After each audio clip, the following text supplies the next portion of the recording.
Boa noite a todas, todos e todes.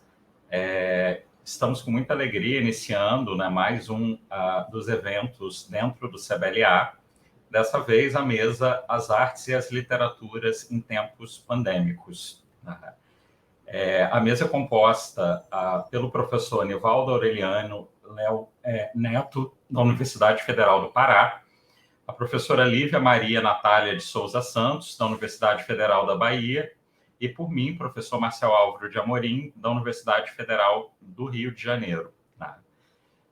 Já quero começar agradecendo a todos e todas por estarem aqui, por compartilhar, né, essa que é a primeira mesa que vai abordar as artes e as literaturas na história do CBLA, né, conquistando esse espaço dentro da linguística aplicada brasileira.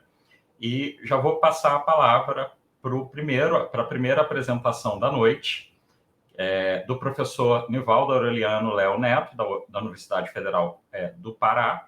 O professor Nivaldo é professor adjunto da Universidade Federal do Pará, no campus Marajó Soure, no curso de licenciatura em Ciências Biológicas. Ele é licenciado e bacharel em Ciências Biológicas, mestre em Ciências Sociais, mestre em Educação, Culturas e Identidades e mestre e doutor em Ciências Biológicas pela Universidade Federal da Paraíba. Tem pós-doutorado pela Universidade do Estado da Bahia, vinculado ao Programa de Educação e Contemporaneidade, na linha de pesquisa Processos Civilizatórios, Educação, Memória e Pluralidade Cultural. Ele atua como antropólogo em relatórios de delimitação territorial de comunidades quilombolas nos estados da Paraíba e Bahia para as respectivas superintendências regionais do INCRA. As suas ações de atuação envolvem questões sobre povos indígenas e comunidades quilombolas, abordando aspectos de delimitação territorial, conflitos socioambientais, patrimônio, ensino de ciências e biologia, etnoecologia, formação docente, elaboração de obras didáticas, estudos decoloniais e educação para as relações étnico-raciais.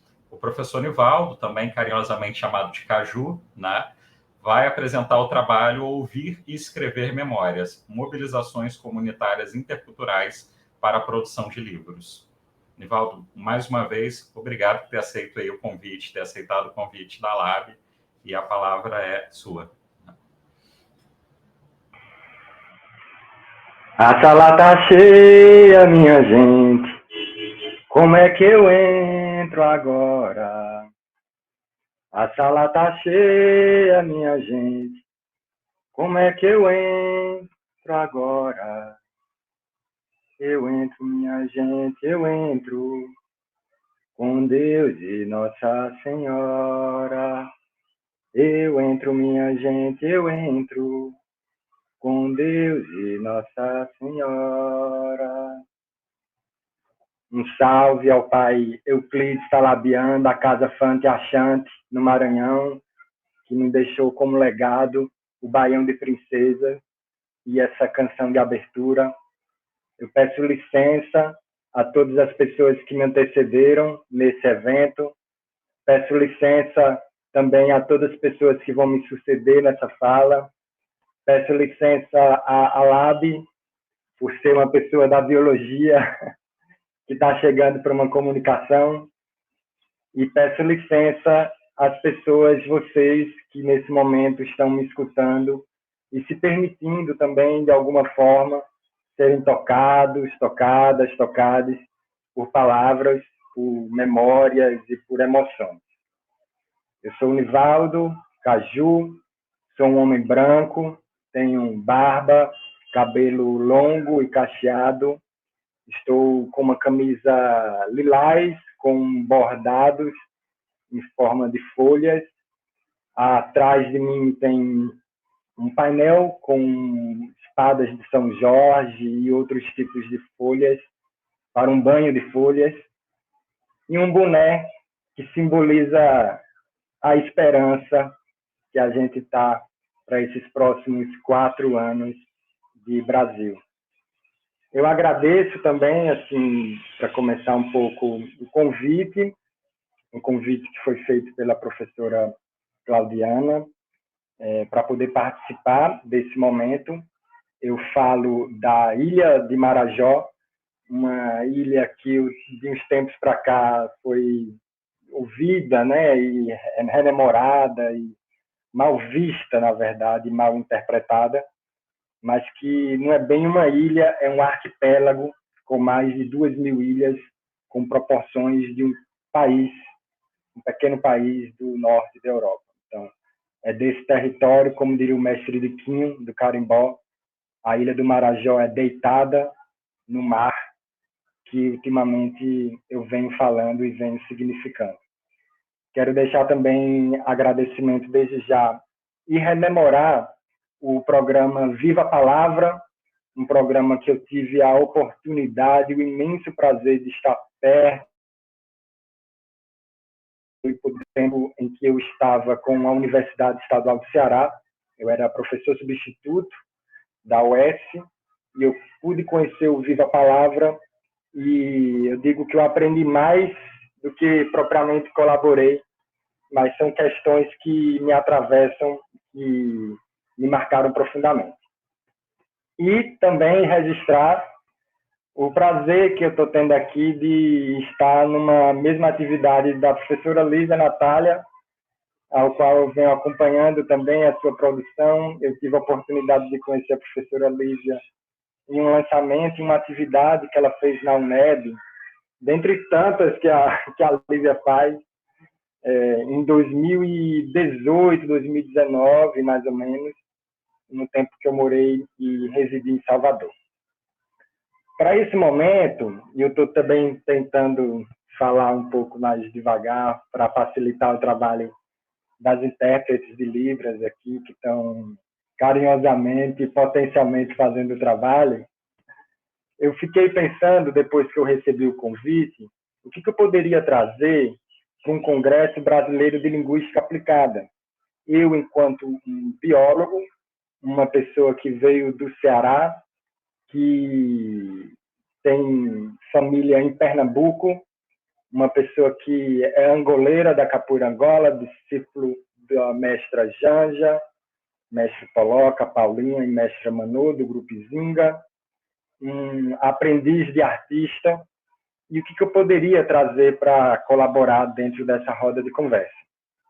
Pensei por um momento em trazer as minhas próprias produções artísticas, as minhas colagens digitais.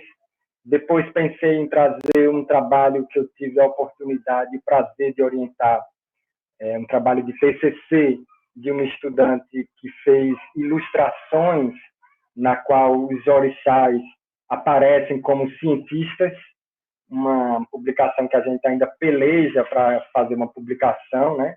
Uma sistematização, mas eu acabei optando por voltar às minhas memórias e trazer trabalhos dos quais eu tive a oportunidade de coordenar e que, de antemão, eu já adianto para as pessoas que aqui estão nos escutando, que é um trabalho que, por mais que a roda de conversa agora tenha a questão circunscrita a um tempo pandêmico, para poder falar sobre um tempo pandêmico, eu quero voltar também a um tempo pré-pandêmico e buscar, inclusive, tecer algumas possíveis relações que estão inseridas nesse processo.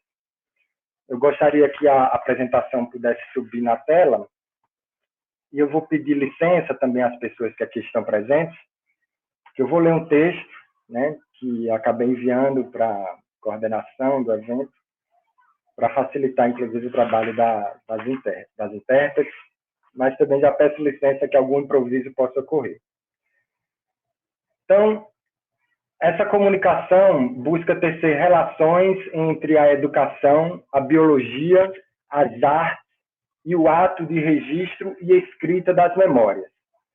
Para tal, eu utilizo como mobilizadora de experiências as vivências em duas situações de produção de livros, sendo uma presencial com o quilombo indígena Tiririca dos Crioulos, no estado de Pernambuco, e outra ocorrida no auge da pandemia, através de plataformas digitais, com o povo indígena Canindé de Aratuba, no estado do Ceará.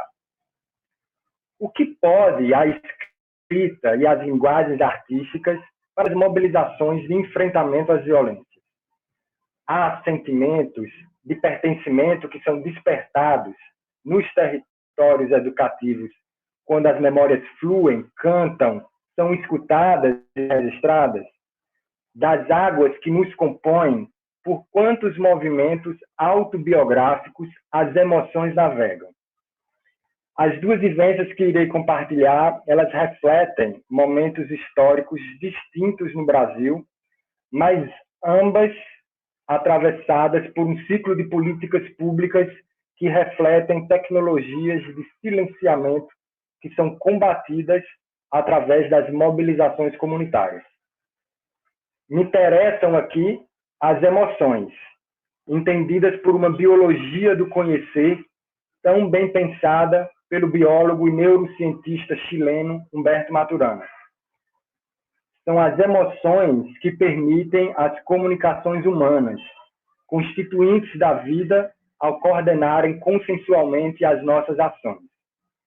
Para quem me escuta ou vê a intérprete de Libras, sintam e lembrem das diferentes ações que tomamos quando transpassados por diferentes emoções. Para a primeira experiência, eu volto ao ano de 2014. A ação do Buraco ao Mundo, ela surge em parceria com o quilombo indígena Tiririca dos Crioulos, localizado no Alto Sertão de Pernambuco, próximo ao município de Carnalbeira da Penha. A ação, ela surge como uma das contempladas a nível nacional por um edital lançado pelo Ministério da Cultura e outras instituições parceiras, a exemplo da UFPE e da Fundação Joaquim Nabuco. Nós éramos projetos pilotos de um programa que previa a preservação, digitalização e acesso aos bens do patrimônio afro-brasileiro, uma iniciativa emergente a nível ministerial interligada à Política Nacional de Cultura Digital. Na trajetória da comunidade Tiririca dos Crioulos, a memória oral ela estabelece narrativas com antepassados envolvendo pessoas negras libertas que adquiriram terras na região e indígenas do povo Pancará, localizados na Serra do Arapuá. O nome da comunidade guarda memórias de discriminação no sertão nordestino, na qual nos bailes de forró, uma corda era posta para separar as pessoas por sua cor. A isso, e a muitos outros processos históricos, a sensação de que a comunidade estava em um buraco e queria conquistar o mundo, palavras ditas por uma importante liderança local. Há uma escola local na comunidade, ao lado da primeira casa de alvenaria, chamada de Casa Grande do Marinheiro, devido a um encantado que trabalhava espiritualmente como um importante curador da região. E nessa casa ocorrem desde reuniões da associação até os rituais de Toré Gira. A Tiririca dos Crioulos também possui 2 museus comunitários, o Museu do Futebol e o Centro Espírita Preto Velho Canzoá do Velho Xangô, outros importantes lugares de memória coletiva, celebrações e novenas para os santos, saberes tradicionais da cura, da caça e da convivência com o semiárido. Foi nesse território que a ação se desenvolveu, construindo uma equipe de pesquisa majoritariamente formada por pessoas ligadas à escola. Como nos ensinou na época uma criança, filha de uma professora que compunha a coordenação compartilhada da ação, pesquisar é caçar palavras. Palavras que podem dar significados às memórias e aos movimentos internos despertados pela emoção de descobrir partes de sua própria história que foram negadas por circunstâncias da vida.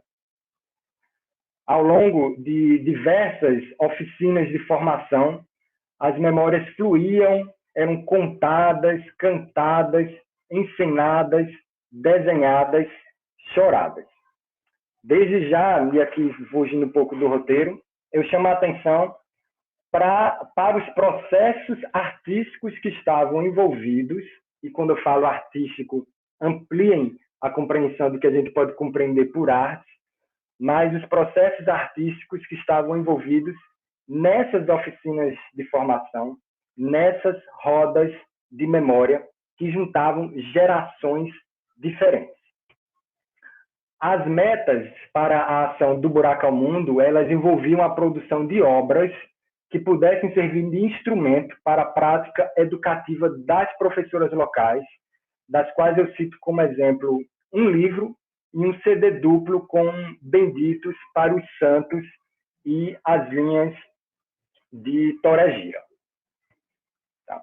Então, esse é um exemplo do livro, um livro que depois eu vou, mais à frente, expor o motivo também de eu estar comentando o porquê de iniciar essa comunicação com uma ação, com uma atividade pré-pandemia, né, pré-pandêmica, na qual a gente sequer imaginava que seríamos afetados por esses processos, mas um livro que pudesse registrar as memórias dessa comunidade, um livro que, através da síntese artística e da cultura visual, pudesse conter esses elementos representativos para uma comunidade que, contra-hegemonicamente, se reconhece enquanto um quilombo indígena. Não é nem quilombo somente e nem indígena somente, mas um quilombo indígena. Tá? E aí, com o amadurecimento do processo de pesquisa e recursos que, na época, provinham de outros editais, o Funcultura, o Programa Rumos Itaú Cultural, e de 3 prêmios conquistados, o Prêmio Rodrigo Melo Franco de Andrade, o Prêmio de Boas Práticas de Salvaguarda do Patrimônio Imaterial e o Prêmio Funarte de Arte e Educação, os trabalhos com a comunidade se estenderam por praticamente 4 anos. Era uma época que existia esse incentivo para essa linha de ação. Com o amadurecimento da reflexão sobre o uso da imagem artística, entendendo-se aqui enquanto cultura visual, o que ela pode comunicar, o que a imagem comunica, né? Mas com o amadurecimento da reflexão sobre o uso da imagem para a valorização das memórias locais, a gente revisitou os registros audiovisuais acumulados ao longo do trabalho e que possibilitaram um planejamento participativo de uma exposição que circulou pelas cidades de João Pessoa, na Paraíba, e em Recife. Né?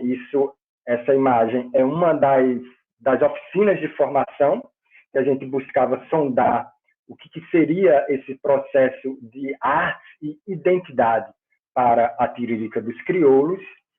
Isso gerou debates, mais uma vez, entre as diferentes gerações sobre o que gostariam de apresentar que pudesse representar a Tiririca dos Crioulos, para combinar com essas 2 exposições que ficaram por cerca de 2 meses, mais ou menos, em cada cidade, auxiliando aí esse processo, inclusive, de educação para as relações étnico-raciais. Tá?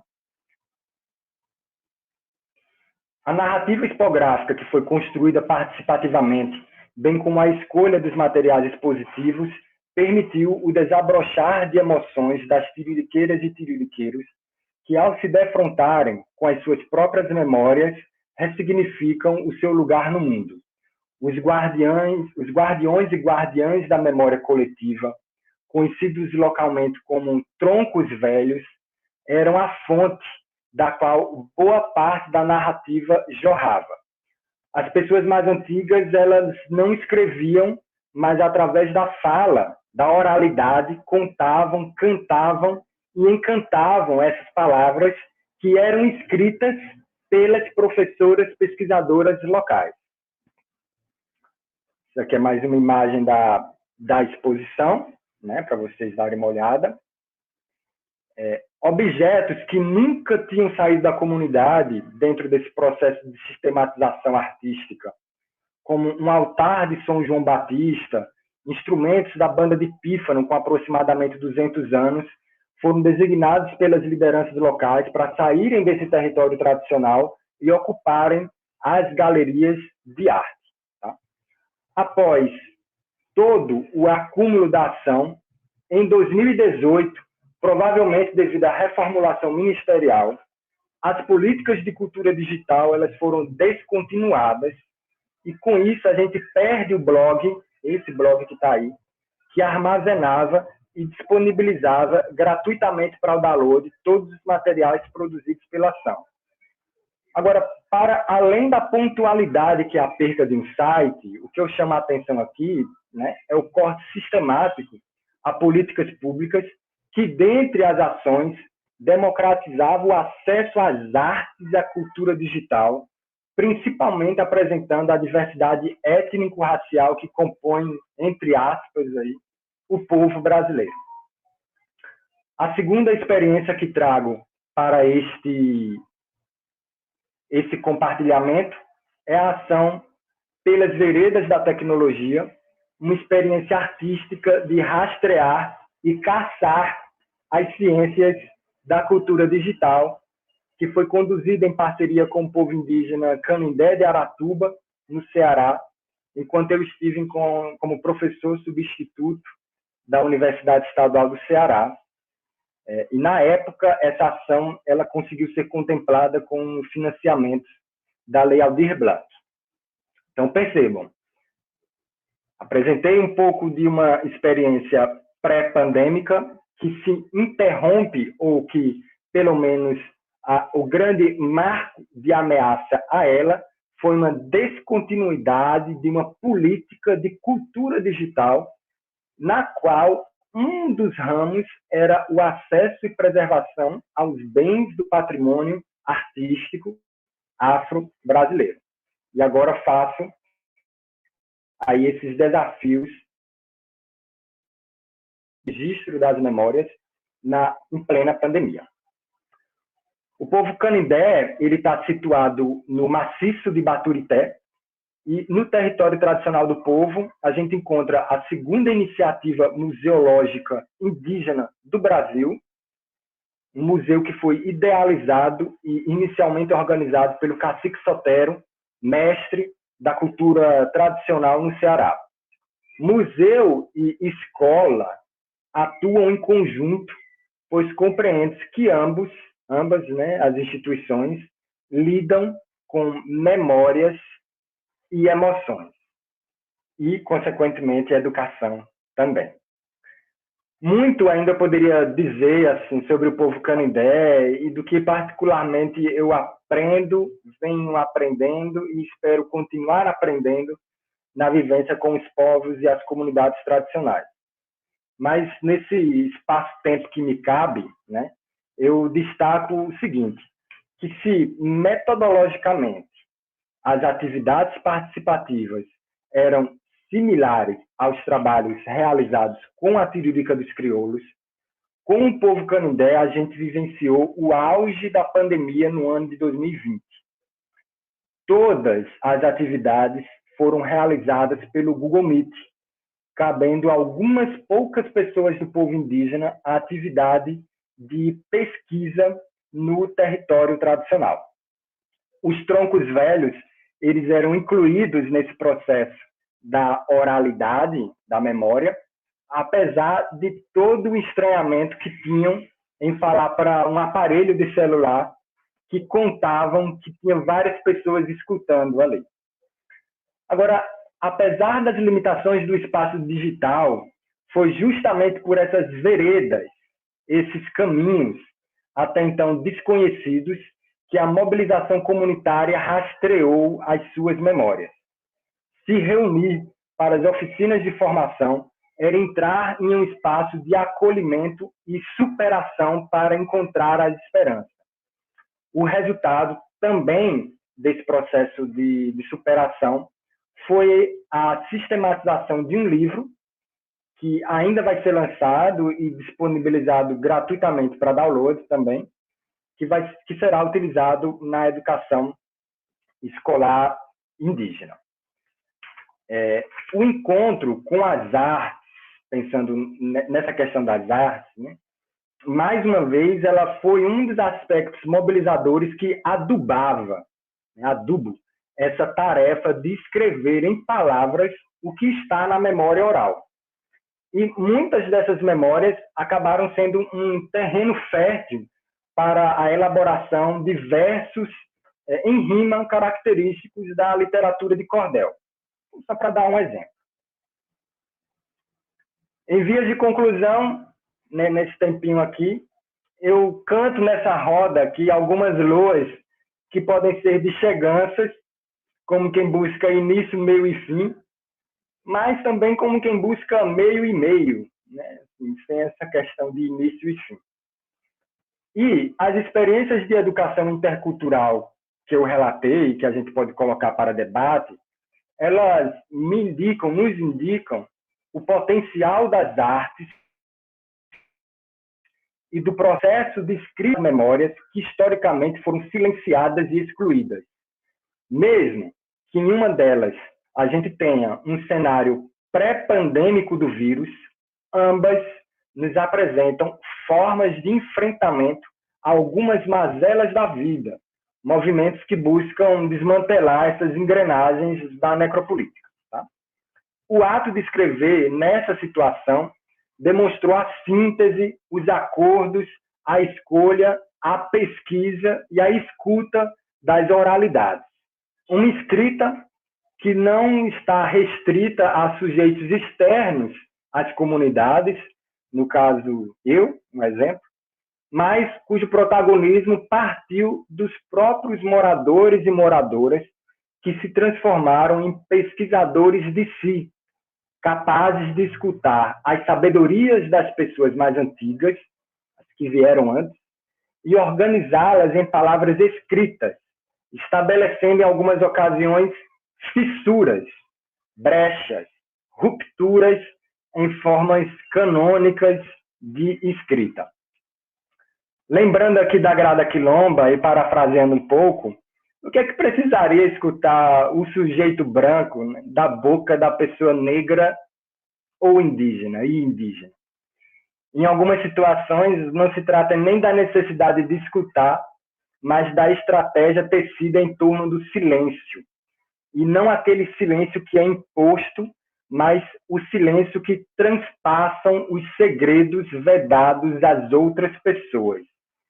Como se diz, né? Você que lute nessa ansiedade para querer, como pesquisador de fora, muitas vezes saber de tudo, porque a você nem todas as palavras podem ser dadas. Tá? Mas tudo aquilo que vai ser dito ou mantido em segredo como fundamento dos saberes, da experiência e das memórias. E memória é encontro de águas. Talvez porque eu esteja arrodeado de água na ilha do Marajó, mas memória é encontro de águas. E a gente não pode se enganar com a aparente tranquilidade da superfície, pois só o interior sabe das correntezas e sedimentos que sobem ou se precipitam no aparente esquecimento do fundo das memórias. Lembrando assim de um verso também da Conceição Evaristo, quando a autora diz que há mundos submersos que só o silêncio da poesia penetra, os processos artísticos e o ato de registro, não necessariamente o registro por palavras, elas não são apenas expressões no sentido instrumental do termo, mas formas específicas de produção de conhecimento que propulsionam emoções que sustentam nossas ações.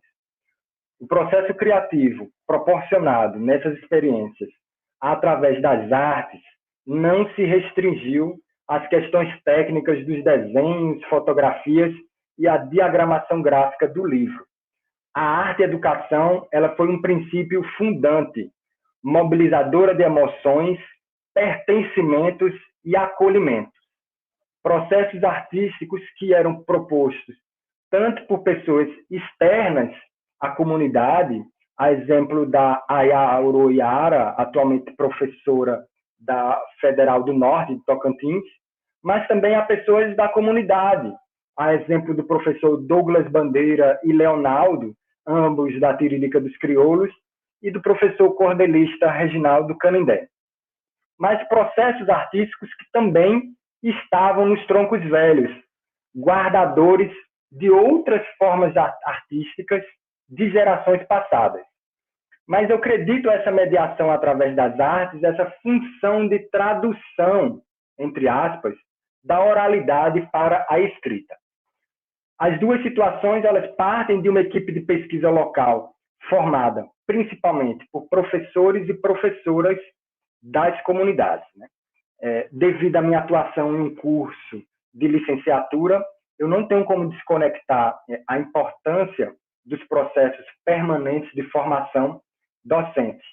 E, nesse caso em específico, de professores que desconheciam a sua comunidade por terem necessitado sair do seu território tradicional e cursar uma graduação que impedia, por exemplo, as tiririqueiras de pesquisarem a sua memória, quanto de professores que passaram a mediar, através das tecnologias digitais no processo pandêmico, um encontro de crianças e jovens indígenas com os troncos velhos. Sermos capazes de nos emocionar é constituinte da condição de ser vivente no mundo. Emoções compreendidas na amplitude, até mesmo com a tristeza e a justa raiva, mas, sobretudo, ao amor enquanto fundamento do social. Para Humberto Maturana, é a biologia do amor que possibilita as relações sociais entre nós, seres humanos, pois é dessa emoção a característica de possibilitar a convivência com o outro. Nosso organismo ele é um corpo-território, encontro de águas nas quais os mecanismos neurobiológicos vão conduzir a reações fisiológicas muito específicas a partir de cada experiência vivenciada. Por fim, por quais formas iremos reconhecer as encruzilhadas das artes, emoções, memórias e educação é um desafio que muitas vezes é posto à margem. Palavras, através das artes ou não, elas tocam o nosso organismo, seja através da vibração do som nos nossos canais auditivos, na visualidade dos gestos das mãos que se conectam a olhares, ou no caminhar dos dedos sobre as páginas. Por último, se a gente mergulha nas memórias e nas emoções que estão envolvidas, se formos águas, como é que a gente vai chegar no futuro? No tsunami ou na maresia? Depois que eu descobri a Baía do Marajó, muitas vezes eu acho que a maresia ela é muito mais impetuosa do que um tsunami. Encerro por aqui com essa licença poética aqui para falar das águas e agradeço a paciência para o momento. Obrigado, professor Nivaldo. Eu quero já deixar sinalizado que quem tiver perguntas, dúvidas ou comentários, para deixar no chat da sala de transmissão, que ao final a gente vai ter ali um tempinho para poder responder, conversar um pouquinho com vocês. Vou seguindo as apresentações, agora com a professora Lívia Natália Souza, da Universidade Federal da Bahia. A professora Lívia Natália é pós-doutora em literatura brasileira pela UNB e mestre e doutora em estudos de teorias e representações literárias e culturais pela Universidade Federal da Bahia, onde é professora associada do setor de teorias da literatura. É líder do grupo de pesquisa Corpus Dissidente, Epistemes Decoloniais, por uma teoria das literaturas negras produzidas na África contemporânea e na diáspora, e é tutora do grupo do Programa de Educação Tutorial, PET Letras. Tem pesquisas desenvolvidas nos campos da teoria da literatura para literaturas negras e pensamento decolonial, e é poeta, tendo 6 livros publicados, 2 deles premiados. A professora Lívia vai apresentar o trabalho Em Face dos Últimos Acontecimentos. Obrigado, professora, mais uma vez por ter aceitado o convite da LAB, e é com você. Boa tarde a todas as pessoas que estão aqui nesta transmissão. Eu sou Lívia Natália, eu vou fazer uma breve audiodescrição. Eu sou uma mulher negra, estou numa cadeira grande, preta, Atrás de mim tem livros, alguns objetos. Eu estou com um batom rosa, óculos vermelhos e meu cabelo é um cabelo curto. Primeiro, eu quero agradecer muito assim, a paciência e a generosidade da organização deste evento, porque houve uma necessidade de negociação do dia desta mesa, e também agradeço aos colegas de mesa pela generosidade em terem permitido, né, um rearranjo para que eu pudesse estar aqui com vocês. É uma alegria poder estar aqui, gosto muito dessa ideia de uma primeira mesa pensando literatura no Congresso de Linguística Aplicada, principalmente porque existem aí conexões, né? Existem caminhos, e as pesquisas indicam isso, existem caminhos de conexão entre a literatura e a linguística que precisam ser melhor conectados e explorados, enfim. Eu agradeço muito a Caju pela fala belíssima, né? Um aprendizado muito grande isso que você traz, e por ter me devolvido na entrada da sua fala a doce, alegre memória do povo do terreiro de Fanti-Assanti, do Maranhão, que eu pude conhecer alguns anos atrás, e agradecer assim por essa memória e por esse reencontro, né, feliz, ainda que virtualmente. Eu ofertei para esse encontro um outro título, com outro resumo, e como educadora que sou, não vou entregar aqui o que prometi no resumo, mas entregarei em breve. Então, quem está atento ao meu trabalho, enfim, em breve eu apresentarei esse texto. E eu mudei o meu pensamento sobre o que eu queria falar aqui hoje, justamente porque amanhã eu estarei na Bienal do Livro aqui na Bahia, lançando um livro que acho que dá nome, né, a essa minha fala, que se chama Em Face dos Últimos Acontecimentos. E se a gente pensa que a gente está numa mesa que está discutindo, né, a literatura e a produção de arte em tempos pandêmicos, esse livro vem sendo trabalhado por mim desde 2019, né? Meados de 2019 nasce o primeiro poema desse livro. E é um livro que foi escrito na angústia de uma ordem política que, como diz Caetano, parecia mais estar fora de ordem, né? E aí, falando de Caetano, eu digo aqui, né, passei o dia muito movida, porque Gal morreu, Gal virou estrela, Gal encantou-se de si, né, como eu digo num dos poemas, que vai sair aí brevemente. E aí ficou, assim, hoje é um dia que eu estou muito triste, muito, muito movida, né? Então, só queria registrar, assim, perdemos, né? Perdemos. Então, esse livro é um livro que foi escrito durante esse processo de pandemia, e eu, hoje em dia, sou de Salvador, né? E hoje em dia eu moro em Itapuã, na casa onde eu nasci, fui criada, então uma casa grande, na periferia de Itapuã. Então, não se espantem, inclusive, se passar um gato, um cachorro, porque eu tenho muito bicho em casa, e a gente se acostumou a conviver, né, com os bichinhos dos colegas durante a pandemia, os filhos, os pais, as mães aparecendo, vazando na tela. Então, não se importa se tiver latido, etc. Mas, para além dos latidos, para além dos gatos, das crianças que choram, uma coisa me chamou muita atenção durante a pandemia. Os índices de violência contra a mulher aumentaram durante a pandemia. Os índices de violência doméstica, de maneira geral, aumentaram durante a pandemia. E muitos desses índices, eles estão entre pessoas, inclusive,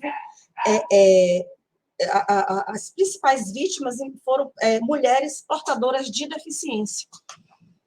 E eu me lembro um dia que eu estava aqui no meu escritório trabalhando e ouvi uma briga de casal que avançou para alguma coisa um tanto mais grave, né? E aí começou uma mobilização dos vizinhos, de gritar para parar, e aí mais tarde veio a polícia. Então, a pandemia, ela impacta de uma maneira muito violenta a todas as pessoas envolvidas, né, a face inteira do mundo. No entanto, tem uma coisa que eu pensei quando escrevi esse livro e que tive uma confirmação ontem, quando eu fui dar aula, né, esperava o meu horário da aula, e entrei numa conversa com uma jovem do Instituto lá de Letras e falávamos um assunto completamente aleatório, série de TV.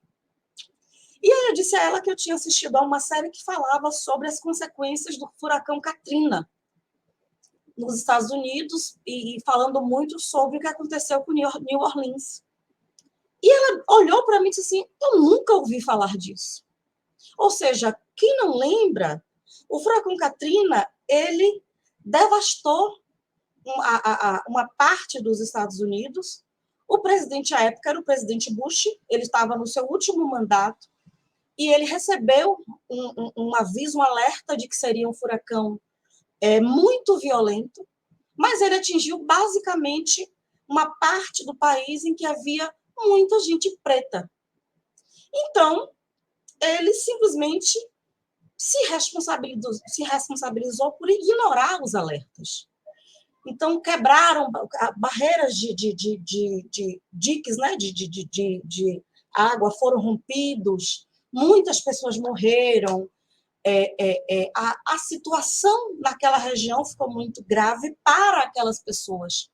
E me chamou a atenção uma menina de 20 e poucos anos nunca ter nem ouvido falar sobre o furacão Katrina e sobre as consequências para a população negra em New Orleans e circunvizinhanças.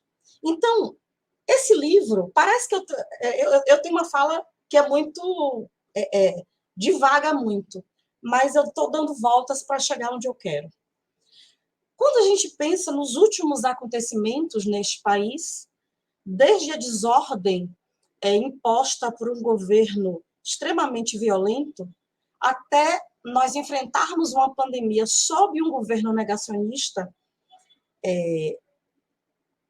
a minha vizinha sendo agredida pelo marido, isso tudo não pode ser esquecido. Isso tudo não pode passar como se, até então, quase 700 mil pessoas, quase 700 mil brasileiros não tivessem morrido. Então, eu escrevo esse livro, Em Face dos Últimos Acontecimentos, que é um livro que eu digo é muito doloroso, justamente porque eu não quero que daqui a mais 10, 12, 15 anos, alguém diga que não sabe o que foi a pandemia nesse país. E eu acho que a literatura ela tem essa responsabilidade, ela tem esse compromisso, a arte de maneira geral. Então, esse livro, e aí eu vou passar a falar um pouco mais sobre ele, é um livro em que eu precisei colocar um alerta de gatilho. Talvez seja um dos primeiros livros de nossa literatura, porque isso é muito comum fora, né, do Brasil, mas talvez seja um dos primeiros livros em que você tem um alerta de gatilho no fundo do livro. E como eu vou ler alguns poemas do livro e vou entrar um pouco mais na discussão da pandemia a partir dele, eu vou precisar ler brevemente esse alerta de gatilho para vocês. Alerta de gatilho. O gatilho emocional acontece quando situações, cenas ou histórias que vivenciamos e que nos magoaram, causaram dor, medo, nojo, raiva ou alguma emoção aguda são lembradas por nós a partir de estímulos externos, como uma palavra, música, filme, imagem, poema, etc. Esses gatilhos podem acabar nos remetendo àquela situação e despertar reações inesperadas, provocar desequilíbrio ou grande desconforto emocional, devido ao forte impacto dessa lembrança sobre nós. Alguns poemas desse livro podem disparar eventuais gatilhos emocionais, ou gerar desconforto em alguns leitores por trazerem temas sensíveis, como a violência sexual, violência contra incapazes, menção à pedofilia, suicídio e outras eventuais questões relativas aos direitos humanos. Eu lamento por isso. Se você sentir que qualquer desses gatilhos foram ativados pela leitura desses textos, por favor, procure ajuda. Esse livro ele se torna um livro que ele se quer como um artefato histórico, ele se quer como um corpo que dialoga com a história, um corpo de texto que não quer deixar que as coisas possam se diluir no tempo, mas também é um livro que, eu fiz um longo preâmbulo, né, em que eu, inclusive, peço desculpas por trazer esse livro, e eu quero ler um trecho do preâmbulo. Eu só preciso lhe dizer algumas coisas antes. Então, estou pulando o texto já. Estou no segundo parágrafo. Antes de tudo, preciso dizer que este é um livro duro e que eu sinto muito por trazê-lo a vocês. Faz muitos anos que tenho sentido como muitos que lerão este livro, que a minha vida está constantemente em risco. Sendo uma mulher negra, intelectual dissidente, vinda de uma família de trabalhadores pobres da periferia de Salvador, na Bahia, sinto-me continuamente exposta ao racismo em todos os âmbitos da minha vida. Seja aqui, na prática poética, quando grandes editoras e os maiores círculos de feiras literárias preferem escritoras menos negras, seja nas salas de aula da universidade onde eu leciono, na qual muitas vezes sou pensada como um talento desperdiçado por me dedicar a estudar a literatura negra na área da teoria da literatura, seja no cotidiano da vida, onde sou sempre pensada como menor, insuficiente ou inadequada, quando não sexual, perigosa ou arrogante. Quantos estereótipos cabem sobre o corpo de uma mulher negra? E aí eu vou falar um pouco sobre o contexto deste governo, e aí eu vou dizer o seguinte, como se não bastassem todos os absurdos que vivemos nos últimos anos, a pandemia de coronavírus pegou-nos em cheio, e tudo que este governo tinha para nós era seu discurso negacionista, desinformando a população ao dizer que vacinados viraríamos jacarés, além do desinteresse e atraso na compra de vacinas, como exposto no relatório final da CPI da Covid, em outubro de 21. O chefe do executivo trocou ministros da saúde em plena pandemia, defendeu o discurso de que a economia precisava funcionar, não obstante o risco de vida para as pessoas envolvidas. Assim como teve atitudes e fez afirmações cruéis, a exemplo de uma resposta sua em maio de 2020, quando foi indagado por um jornalista sobre o aumento das mortes diárias por Covid. Ele interrompeu o jornalista e disse: "Ô, cara, quem fala de... Eu não sou coveiro, tá certo?" Então, eu vou ler 3 poemas desse livro, espero que o tempo nos seja suficiente, porque eu gosto muito mais da parte da conversa, então eu quero muito conversar também com vocês e ouvir um pouco, mas eu quero ler pelo menos 3 poemas desse livro que eu considero muito importantes. Nessa introdução eu vou contextualizar o livro. Muitos textos aqui são comentados, é a primeira vez na vida que eu faço um livro de poesia, praticamente todo ele comentado, porque eu quero que esse livro, volto a dizer, seja um artefato de arte, mas um artefato histórico, um artefato no sentido mesmo como um instrumento de guerra, para que isso não se repita nunca mais. Eu vou pedir desculpas à intérprete de Libras se esse poema pode ser um pouco mais difícil de traduzir, porque ele tem muitos números.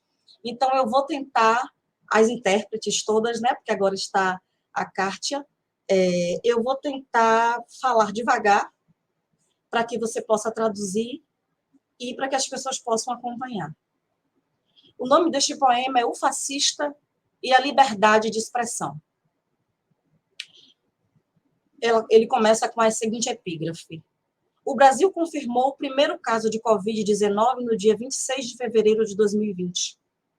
A primeira morte ocorreu em 17 de março daquele ano. Até aqui, 28 de junho de 2022, foram 32 milhões,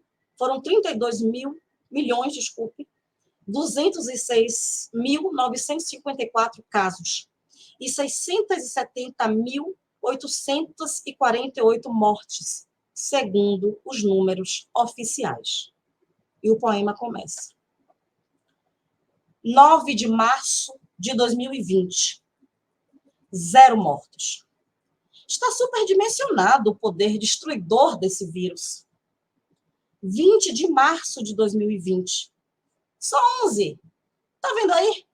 Era só uma gripezinha. 26 de março de 2020. 77 mortos.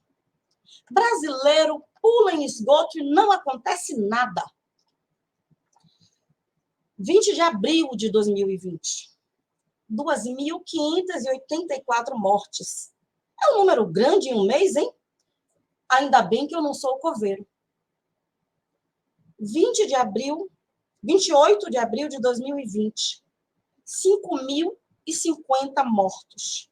E daí? Lamento. Fazer o quê? Eu sou só o presidente. Eu sou Messias, mas não faço milagre. 19 de maio de 2020. 17.971 mortos. Mas está morrendo quem quer. Olha, quem é de direita toma cloroquina. Quem é de esquerda pode tomar tubaína. Tá ok? 7 de julho de 2020. 60.741 mortes. Tá aí. Testei positivo, estou ótimo. Graças ao kit Covid e ao meu histórico de atleta. 10 de novembro de 2020. Estão dizendo que chegou a 162.829 mortes. Eu vou perguntar ao ministro da Saúde isso daí. Tem que rever esses números, tá ok? 17 de dezembro de 2020. 184.827 mortos. Pronto. Agora inventaram uma vacina assim rápido? Desconfie. Vai que você vira um jacaré. Se nascer barba em alguma mulher.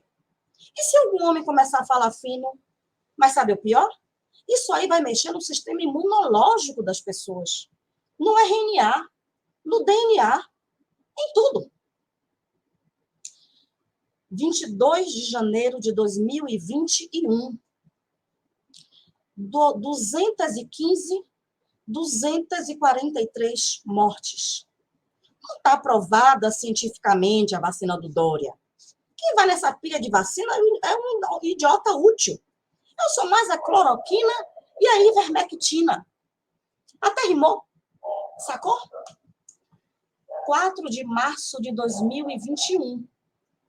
260.970 mortos. Vai comprar vacina na casa de sua mãe. 9 de junho de 2021. 479.515 mortes.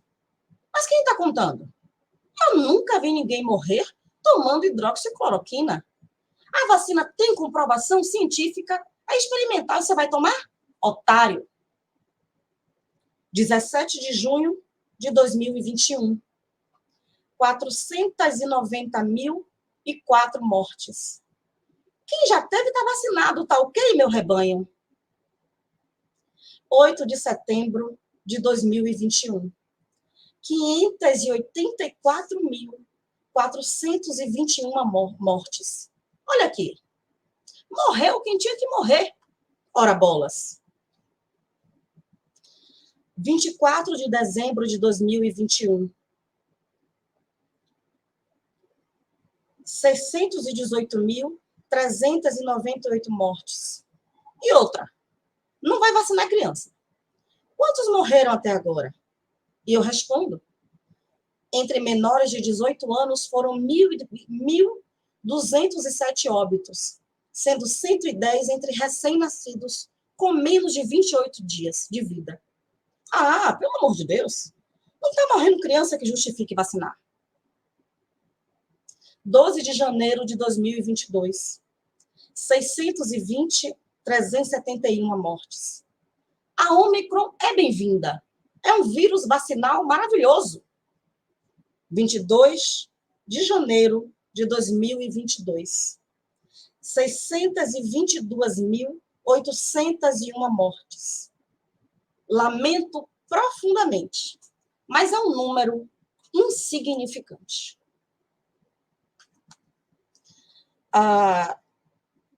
Essas são falas não literais, obviamente, né? Mas são falas do presidente da República, do qual eu não falo o nome, né? Durante o processo da pandemia. Então, para escrever esse poema, eu precisei ler e reler essas falas. Eu precisei ver os vídeos em que ele imita pessoas sem ar. Eu precisei assistir a muitas entrevistas deste homem para poder entender os modos de fala dele. E talvez tenha sido um dos mais difíceis poemas que eu já escrevi na vida. Porque a gente está falando de uma população muito grande que foi simplesmente negligenciada, né? Enfim, eu tenho mais quantos minutos? Eu queria pelo menos ler. Eu vou 8. Ok, obrigada, dá tempo. Eu vou ler um poema que me foi encomendado. E era justamente um poema para falar sobre a pandemia, né? E aí, esse poema veio no dia 20 de junho de 2022, a partir justamente dessa cena que eu descrevi no início da minha fala, e o nome do poema é O Sol desses Dias. Agora, a casa precisa de vir caverna, fortaleza, catre, bolha prisão. Guardar no seu longo ventre almas desamparadas de medo. Prender em paredes incertas, às vezes, um montoeiro de gente, cada um atravessado por sua dor. Os telhados não podem vacilar ante a força das nuvens escuras. Há que se guardar as águas que jorram potentes de dentro, em lágrima, tapa, grito, gozo, dor. As casas vão se tecendo de substância humana demasiada. As ruas se enchem de despojos tristes, sobejos de vida, miudezas de existência que tem no céu duro, seja de sol, estrelas ou chuva dolorosa, uma caverna adversa que precisa aspirar ser casa. E eu gostaria de encerrar a minha participação aqui lendo um poema que vocês vão entender por que eu encerro com ele. O nome do poema é Na Beira. Para Luiz Inácio Lula da Silva, em 7 de abril de 2018, dia de sua prisão, e para os que têm fome e sede de justiça. A gente brinca, a gente transa, a gente come, a gente trabalha, a gente vive, apesar da desesperança.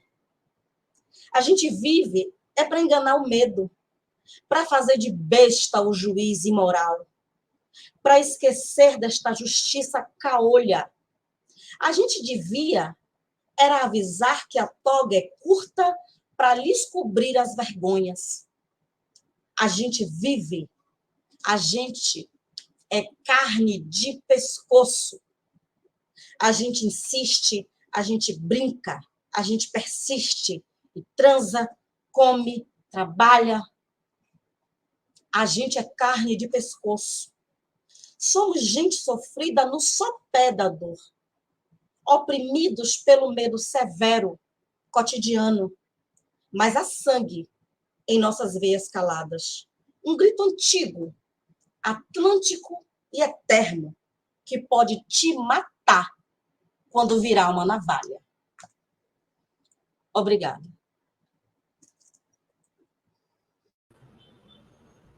Obrigado, professora Lívia. É difícil, né, seguir a mesa e apresentar minha fala depois de duas falas potentes, poéticas, e dos poemas recitados, construídos pela professora Lívia, né? Mas eu vou tentar, né? Vou pedir para colocar em minha apresentação, então, por favor. Eu vou fazer um pouco diferente, né? Já que eu estou mediando e vou apresentar ao mesmo tempo, eu não vou ler o meu currículo, enfim, eu vou falando sobre as minhas experiências à medida que a apresentação for passando. Lembro todo mundo de colocar, por favor, os comentários, né, as perguntas no chat. A gente já está anotando aqui, no final, todos os três professores da mesa vão responder as perguntas, né, e dialogar um pouco mais com vocês. Primeiro, eu quero agradecer o convite, né, da Alab por estar participando dessa mesa tão potente, tão significativa para a linguística aplicada do Brasil, tão significativo para o Brasil, poucos dias depois de uma eleição absolutamente demarcadora, né, de quem nós somos, de quem nós queremos ser, mas, acima de tudo, por estar trazendo, né, a temática da literatura, da literatura e do ensino, da criação poética para dentro da linguística aplicada brasileira, né? Eu queria começar também fazendo uma breve audiodescrição, né? Eu sou um homem branco, de cabelos curtos, uso um óculos com lentes redondas e estou em frente a um fundo branco, né? Não há nenhum objeto atrás de mim.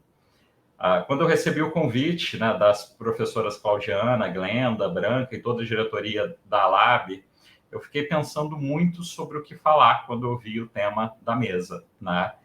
Inicialmente, né, o meu primeiro impulso foi falar sobre os discursos sobre a pandemia na construção poética da Tatiana Pequeno, que é uma poeta, professora da UF, uma poeta brasileira contemporânea, né, que se autodescreve como uma mulher lésbica, gorda, não branca, e que tem uma produção poética significativa e muito grande no período da pandemia, né, poemas que foram publicados recentemente, inclusive, num livro chamado Tocar o Terror. Depois eu pensei em falar sobre a Rede Baixada Literária, que é um outro projeto meu com as bibliotecas comunitárias da Baixada do Rio de Janeiro, né? A Baixada Fluminense é uma região socialmente vulnerável ao redor da cidade do Rio de Janeiro, que tem esse projeto chamado Rede Baixada Literária, com inúmeras bibliotecas comunitárias e que enfrentaram grandes desafios durante a pandemia. Mas, por fim, com uma mudança, inclusive, na minha vida recente, eu decidi falar um pouquinho sobre a formação de professores de literaturas nesses tempos pandêmicos, né? E aí, considerando a formação de professores de literaturas em diálogo com a escritora cearense e cordelista Jari de Arraes, como uma casa com telhado quebrado, mas que ainda tem gente morando dentro, né? Eu sou professor da UFRJ, né? Sou formado, mestre e doutor na área de linguística aplicada, com pós-doutorado em estudos brasileiros pelo King's College. Então, eu vou falar um pouquinho sobre, a partir desse lugar, né? De alguém que vem da linguística aplicada, estudando sempre o texto literário, mas que tem se interessado cada vez mais por questões sociais que afligem o Brasil a partir de lentes brasileiras nos últimos anos. Sou professor da Faculdade de Educação da UFRJ, do curso de Letras, Português e Literatura de Língua Portuguesas, e do Programa Interdisciplinar de Linguística Aplicada, também da UFRJ. Né? Primeiro, nessa apresentação, né, o meu objetivo principal é renarrar e rediscutir uma experiência que aí eu quero sinalizar que ainda está em andamento, né, de formação de professores de literaturas conduzida durante a pandemia do Covid-19, sobretudo no tocante à inserção de saberes de povos originários e da cultura negra num currículo que ele é prioritariamente constituído por saberes acadêmicos branquiocêntricos. E aí citando o Gerson Luciano, Gerson Baniwa. A partir da compreensão da impossibilidade de se construir conhecimento sem experiência, eu vou investigar especialmente práticas conduzidas por mim nos últimos 12 meses, mais ou menos, em turmas de didática especial de português e literaturas do curso de licenciatura em letras de português e literaturas de língua portuguesa da UFRJ. Né? Como eu disse, eu vou falar de um local muito específico, né? Pensando a formação de professores de literatura, a gente não pode ignorar que a escola, né, tem uma grande função como constituidora não apenas do cânone escolar, mas da circulação da literatura de forma geral. E pensando nisso, eu acho cada vez mais importante a gente olhar para essa formação desse professor de literatura e para pensar que textos e saberes são esses que estão atravessando a formação desses professores. Né? Então, eu vou começar falando um pouquinho, né, sobre o eu pesquisador, por que eu decidi, né, entre aqueles temas todos que eu citei, trabalhar com esse tema, e vou apresentar a didática especial de português e literaturas da UFRJ. Depois a gente vai discutir as bases, né, teóricas e metodológicas desse trabalho, que, como eu disse, ainda está em andamento, sobretudo a LA indisciplinar, a formação de professores e os processos decoloniais. E aí eu vou apresentar para vocês o repensar do currículo de formação de professores que eu tenho construído conjuntamente com meus alunos da didática especial da UFRJ, sobretudo pensando na inserção dos saberes indígenas e da cultura negra nas disciplinas de didática especial de português e literaturas. E no final eu trouxe 2 trechinhos, né? Eu estou, enfim, construindo um corpus imenso, mas eu resolvi trazer 2 pequenas entradas num fórum de alunos de uma das turmas, né, da turma atual, para a gente discutir um pouquinho. Né? Então, eu começo dizendo que, após 10 anos, né, numa instituição privada do ensino superior, em paralelo com matrículas municipais, estaduais, e depois 6 anos no Instituto Federal do Rio de Janeiro, né, atuando especialmente na educação básica, eu assumi o ano passado, no finalzinho de 2021, uma nova vaga num concurso para didática de português e literaturas da Universidade Federal do Rio de Janeiro. Né? Eu assumi essa primeira turma no contexto da pandemia do Covid-19, com o objetivo de formar professores de português e literaturas. Na verdade, foi um processo muito rápido, né? O concurso foi em outubro, em novembro eu recebo a convocação no início do mês, 10 dias depois eu já estava em sala de aula virtual, né, no caso, no Google Meet, em um ambiente semelhante a esse que a gente está aqui, ministrando a disciplina de didática de português e literaturas para essa turma, que foi a minha primeira turma desse projeto, na UFRJ. Até abril de 2022, as aulas e os encontros eram realizados em formato remoto. A partir de abril, a gente retomou as aulas e encontros presenciais na Faculdade de Letras da UFRJ. A minha atuação e a experiência que eu vou relatar aqui, ela tem lugar na disciplina de didática especial de português e literaturas do curso de português e Literaturas de Língua Portuguesa da UFRJ. Mas o que seria essas disciplinas, né? A UFRJ, ela ainda tem uma formação de caráter absolutamente bacharelesco, né? Os alunos, eles fazem as disciplinas, inclusive, iguais às disciplinas do bacharelado, na maior parte do curso de licenciatura, com algumas disciplinas a mais, né, na área de educação sendo ofertadas pela Faculdade de Educação ao longo do currículo, né? Dentre essas disciplinas, as duas disciplinas que vão se focar mais diretamente na formação de professores de línguas e literaturas estão as disciplinas de Didática de Português e Literaturas 1 e Didática de Português e Literaturas 2, que são disciplinas, inclusive, casadas com a prática de ensino, que é o estágio supervisionado dos alunos, né? As ementas dessas disciplinas, né, são bem gerais, foram construídas há um bom tempo, né? Então, elas vão trazer, na Didática de Português e Literaturas 1, a leitura de documentos oficiais referentes ao ensino de língua portuguesa e literatura brasileira, o professor, a cultura, a axiologia e os espaços escolares, o questionamento do autoritarismo linguístico literário, além de uma análise histórica epistemológica do ensino de língua portuguesa e literatura.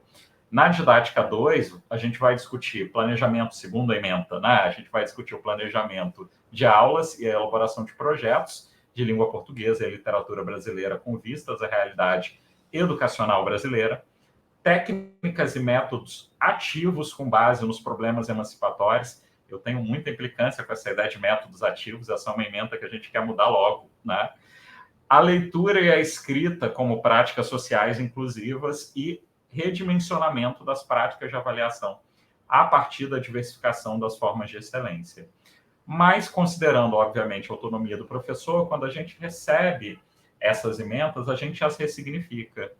E, na minha primeira turma, eu já fiz um primeiro movimento de ressignificação dessas disciplinas. Então, eu trouxe para vocês só um inicinho, né? Eu quero ler só a ementa para vocês verem mais ou menos a cara que eu dei. Aqui já estão agrupadas tanto a disciplina Didática 1 quanto a Didática 2, né? Então, eu optei por começar discutindo um pouquinho preconceitos sobre educação, e aí pensando concepções de alfabetização, de letramentos, concepções de linguagem, né, texto, leitor, perspectivas para o ensino de leitura, produção textual e análise linguística, fenômenos de variação linguística na escrita e oralidade, a literatura na sala de aula de linguagens, o conceito e as práticas de letramentos literários, dialogismo com procedimentos no ensino de literatura e abordagem de documentos oficiais, nacionais, regionais e locais, além de avaliação e elaboração de sequências e materiais didáticos.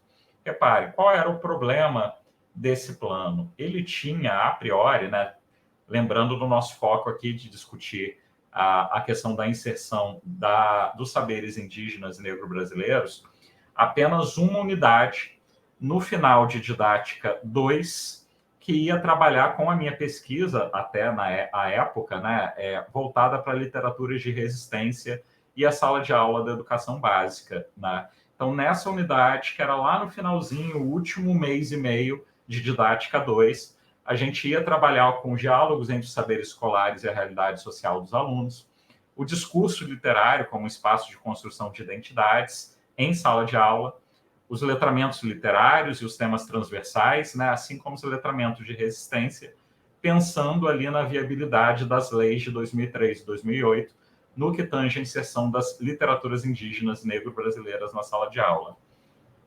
Qual era a grande questão? Qual era o problema, né, em se ter lá no finalzinho essa discussão? Primeiro, logo no meu primeiro dia de aula, quando eu apresento o plano para a turma, há um questionamento de um aluno que eu transcrevi, né? A gente só vamos discutir as leis de 2003 e 2008 no final do segundo semestre, e aí, como todo professor novato apresentando ali o plano de ensino, eu me coloquei na defensiva, falei, não, que isso, a gente vai discutir aos poucos, mas realmente um planejamento oficial só aparecia no finalzinho da disciplina. A discussão aparecia, né? Um outro problema, em Didática 2, que era mais voltada para o ensino de literaturas, mas não aparecia em Didática 1, que era voltada mais a concepções de educação e ensino de linguagens no geral. Outra questão que, mesmo no tópico em discussão, o foco estava na inserção dos textos indígenas e negro-brasileiros, mas não dos saberes indígenas e negro-brasileiros em sala de aula. E, obviamente, considerando a pandemia, né, de Covid-19, que atingiu sobremaneira as populações negras e indígenas no Brasil e ampliou a desigualdade educacional que afeta esses grupos, se fez ainda mais necessário, ainda mais urgente, no processo de formação de professores, a luta contra formas de colonialismo e, dentre elas, obviamente, as formas de colonialismo do saber, né? E aí, quando eu fui repensar essa disciplina, considerando todos esses problemas que eu coloquei aqui, eu fui buscar primeiro aporte na minha área, né, a priori de pesquisa linguística aplicada em disciplinar. Então, para refazer essa disciplina e repensar esse processo, eu me apoio numa visão teórico-metodológica indisciplinar da linguística aplicada, que aqui eu entendo como uma prática político-interrogativa do fazer científico, não neutra, né, assumidamente ideológica, que tem como foco a criação de inteligibilidade sobre questões de uso da linguagem no mundo social, como aponta a Moita Lopes. Além disso, nessa vertente indisciplinar da linguística aplicada, ela vem se opondo de forma radical a perspectivas epistemológicas que procuram se eximir ou neutralizar questões políticos ideológicas no fazer científico. Esse apagamento, né, que inviabiliza as questões sociais relevantes e concebe indivíduos asocialmente. A Zund e a Branca Falabella Fabrice consideram, inclusive, como um tanto pernicioso, né? O Moita Lopes ele vai propor, então, né, a reinvenção da vida social em processos de des- e reconstrução de conhecimentos que questionem a visão do mundo ocidental. E essa reinvenção ela pode ser mais facilmente inaugurada sob a ótica dos grupos marginalizados, sobretudo pelo potencial desses grupos de gerar compreensões sobre a vida social advindas de experiências consideradas, né, tidas como não convencionais, né? Dentro desse arcabouço epistemológico da LA indisciplinar, eu vou pensar a formação de professores, né, e vou operar com uma visão de formação inicial docente que compreende essa experiência como um processo formativo responsivo e responsável ao mundo contemporâneo, isto é, uma formação de professores que vai permitir, junto aos licenciandos, a construção de ferramentas para a criação de inteligibilidades, participação ativa e possíveis transformações sobre as e das práticas educacionais e, esperamos, né, do mundo social como um todo, né? Mas também vou lá dialogar com os estudos decoloniais. Já inicio trazendo Eliane Potiguara, né, que vai dizer que é não à morte da família, não à perda da terra, não ao fim da identidade. E aí me alinhando a Potiguara, embaixadora da paz, professora, escritora, poeta, ativista, empreendedora social de origem potiguara, no necessário movimento de resistência contra a colonialidade, em que ainda vivemos, no qual persistem crenças e valores coloniais que classificam corpos e desumanizam povos, por meio, muitas vezes, inclusive, né, do apagamento dos seus saberes, a fim de justificar a desterritorialização, as desigualdades sociais, a exploração e etc. E aí considero também nessa experiência, né, com Santos e Menezes, que o fim do colonialismo político enquanto forma de dominação, que envolve a negação da independência política dos povos ou nações subjugadas, não significou de modo algum o fim das relações sociais extremamente desiguais que ele tinha gerado. E que o colonialismo ele continua, só que agora sob outras formas, como a colonialidade do poder e do saber, né? E aí, nesse processo de colonialização dos poderes e saberes, estabeleceu-se, obviamente, uma lógica com base naquela suposta superioridade e inferioridade racial de base biológica. Essa lógica ela continua a ser difundida, né, ficou em mais evidência do que nunca ao longo desse desgoverno pelo qual nós atravessamos, desses desgovernos, né, desde 2016, inclusive pela escola. E aí daí a importância da gente pensar um processo de formação de professores que friccione esses discursos, né? E aí eu lembro que diversos estudos decoloniais, né, têm denunciado a catalogação dos povos e dos corpos como práticas preconceituosas e excludentes. Então, o que eu estou falando aqui não é, obviamente, uma novidade. E que podem viabilizar a diversidade de possibilidades de existências, inclusive pelo apagamento dos saberes, que são sempre corpóreos na nossa concepção desses povos, ao fixar corpos em posições e funções sociais específicas com o objetivo de justificar violências e desigualdades. E aí, nesse sentido, dialogando com a Chimamanda Adichie, né, é necessário que a gente pense e fomente outras histórias, né, evitando aí aquele perigo de uma história única, ao recontarmos eventos a partir de outros pontos de vista e criar espaços para a circulação de saberes outros, o que pode trazer à tona as desigualdades e exclusões que marcam a nossa memória, inclusive em relação aos danos causados aos povos originários e negro-brasileiros.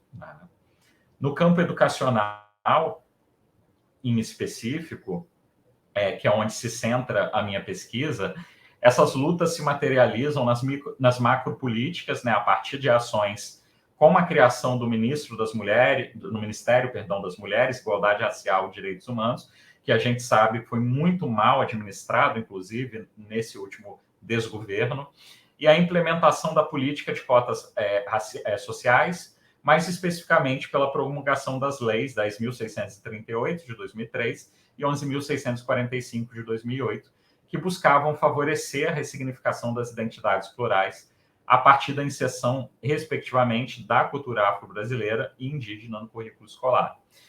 Como eu investigo nessa questão a partir do campo dos estudos do currículo, eu acho que é necessário pontuar também que eu vejo o currículo aqui como mais do que o nível macropolítico, né? Como as leis de 2003, 2008, a BNCC, os currículos estaduais, municipais e os projetos pedagógicos da escola. Mas eu também compreendo o tecido curricular, em diálogo com José Alberto Pacheco, como construído também nas micropolíticas. E aí, considerando o lugar das escolas, dos professores, que é o que me interessa bastante, e dos alunos na configuração da prática do currículo, lugares que nem sempre são controlados totalmente pela administração. Né? Beleza, trouxe essa base, passei por ela mais rapidamente, eu acho que nos interessa mais olhar para a experiência, né, como um todo. O que eu fiz quando eu percebi aqueles problemas? Fui buscar a base teórica, né, no movimento de pesquisa intervencionista, ação, né, de modificar constantemente a minha própria prática pedagógica, né, com a formação de professores na UFRJ. O que eu fui fazer com o currículo? Né? Como eu fui repensar aqueles planos de ensino? Primeiro, eu busquei ressignificar o currículo da disciplina, trazendo para o curso não apenas os textos indígenas e negro-brasileiros, mas também os saberes indígenas e negro-brasileiros em diversos momentos ao longo dos 2 semestres. Né? O objetivo principal não é o de dialogar, né, esses saberes, não relegando eles ao plano do exótico, não colocando ali, como a gente vê nas escolas normalmente, né, o dia do, muito entre aspas, tá, gente, índio, o dia da consciência negra, que é normalmente naqueles períodos em que vai se dar alguma atenção ou destaque, por muitas vezes estereotipados, inclusive, né, a partir de pontos de vista colonizadores, a esses povos e a essas pessoas, mas possibilitando aos licenciandos a compreensão de outras formas de pensar a educação, língua e, principalmente, a literatura, que poderiam contribuir para a sua atuação como futuros docentes. E aí eu busquei trazer os saberes desses povos a partir dos escritos dos próprios povos originários e dos estudiosos da cultura negra, não substituindo os saberes canônicos, mas os fazendo dialogar. E aí eu quero apresentar para vocês rapidamente, né, como isso foi entrando no plano de ensino. Né? Primeiro eu procurei atravessar o plano de ensino da primeira unidade em didática 1 até a última unidade, onde já estava alguma coisa na didática 2, não modificando absurdamente o plano de ensino, não era essa a intenção, mas fazendo esses saberes dialogarem com aquilo que a gente já vinha discutindo a partir de outros textos e dos saberes branquiocêntricos que normalmente são estabelecidos dentro da academia. Na primeira unidade, por exemplo, né, que a gente vai discutir educação, alfabetização e letramentos, para além da visão de educação freiriana, para além de concepções de letramentos de Magda Soares, enfim, de autores que já são consagrados nessa cultura universitária branquiocêntrica. Eu procurei incluir também textos sobre educação da cultura indígena, né, dos povos indígenas, trazendo, por exemplo, né, eu fui mencionando alguns textos para vocês, para quem tiver curiosidade, inclusive, de consultar depois, né, o Educação Indígena do Corpo, da Mente e do Espírito, do Daniel Munduruku, e o Cultura Negra e Educação, da Nilma Lino Gomes, que inclusive fez, né, a palestra de abertura lindíssima do nosso evento. Seguindo, né, quando eu vou discutir o ensino de língua materna em perspectiva interacional, para além das concepções de linguagem tradicionais, né, de dialogar com Bakhtin, Irandé Antunes, Marcuse, Clécio Bunzen, entre outros, agora eu passei a inserir também a discussão sobre a visão de língua indígena a partir de textos como Língua, Educação e Interculturalidade na perspectiva indígena do Gerson Luciano, da etnia Baniwa, né? Algumas vezes ele assina Gerson Baniwa e outras Gerson Luciano, nesse texto em específico, Gerson Luciano. Quando a gente ia discutir variação, né, ensino, eu inseri o português e aí diálogo, sobretudo a partir do texto Racismo e Sexismo na Cultura Brasileira, da Lélia Gonzalez. Avançando um pouquinho, né, já para a didática 2, também eu discuti concepções de literatura, né, que normalmente a gente discute pelos teóricos tradicionais, entre aspas, né, da literatura. Agora a gente também dialoga com a Graça Graúna, né, do contexto de literatura indígena, conceitos e outras questões em abertos, e com a Conceição Evaristo em textos como o Literatura Negra, uma poética de nossa afro-brasilidade. Eu mantive a 6ª unidade, né, aquela unidade que eu já havia mencionado que existia na primeira versão do plano, mas agora, para além de discutir as leis e a partir de perspectivas do letramento de resistência, eu trago também textos de autores indígenas, autoras indígenas e da cultura negra, para pensar o impacto dessas leis na sala de aula da educação básica. E aí trago novamente a Graça Graúna, né, com Educação, Literatura e Direitos Humanos, Visões Indígenas, da Lei 11.645 de 2008, e o texto Linguagem e Letramento de Resistência, Exercício para a Reeducação das Relações Raciais na Escola, também da Ana Lúcia Souza. Para finalizar, né, acho que eu tenho 5 minutinhos, né, mas acho que vou gastar menos. Eu trouxe só para exemplificar, como eu falei, são muitos dados, né? A gente está construindo esses dados ao longo de 18 meses, né? O projeto ainda não terminou, então tem dados provindos de fóruns, de atividade, construção de planos de aula, de aulas ministradas de regência, cadernos virtuais, ensaios coletivos, textos poéticos, então tem muita coisa sendo construída, né? Mas eu escolhi trazer um pequeno recorte que vai se focar num dos primeiros fóruns da disciplina, quando a gente ainda tematizava as relações entre a educação indígena e negro-brasileira e o sistema educacional branquiocêntrico tradicional. E aí eu trago esse primeiro depoimento, eu não vou ler ele completo, não estou deixando aí para vocês acompanharem, mas eu quero chamar a atenção para alguns fatos interessantes na fala desse aluno, né? Primeiro, ele vai dizer que ler textos sobre concepções de educação ou outras, né, o jogaram num limbo existencial, né, vão friccionar ali, abalar algumas certezas que ele tinha sobre o processo educacional. E aí ele começa a se questionar sobre a possibilidade de se pensar uma educação branquiocêntrica, inicialmente na perspectiva indígena, né, considerando, inclusive, as diferenças formativas e culturais, né? E aí ele vai enxergar, inclusive, a lógica sistêmica da produtividade como talvez o maior diferencial para pensar a educação indígena e a educação branquiocêntrica tradicional, como ele chama, né? E vai trazer o capitalismo e a sociedade de classes, né, ocidental como um entrave para se pensar as contribuições da educação indígena para a educação escolar tradicional, ou seja, são culturas que se constroem sobre, inclusive, sistemas econômicos, se é que dá para falar em sistema econômico, né, em certa medida, diversos, né? Sobre o texto da Nilma Lino Gomes, ele vai enxergar as contribuições da cultura negra como mais possíveis, nas palavras dele, mesmo que por meio de movimentos de resistência e tentativas de se pensar uma educação antirracista. E aí ele cita como exemplo a recém-aprovação do NEABI, que é o Núcleo de Estudos Afro-Brasileiros e Indígenas, que foi recentemente implementado e regulamentado na UFRJ, né, uma luta antiga dos movimentos, do movimento negro interno à universidade, né.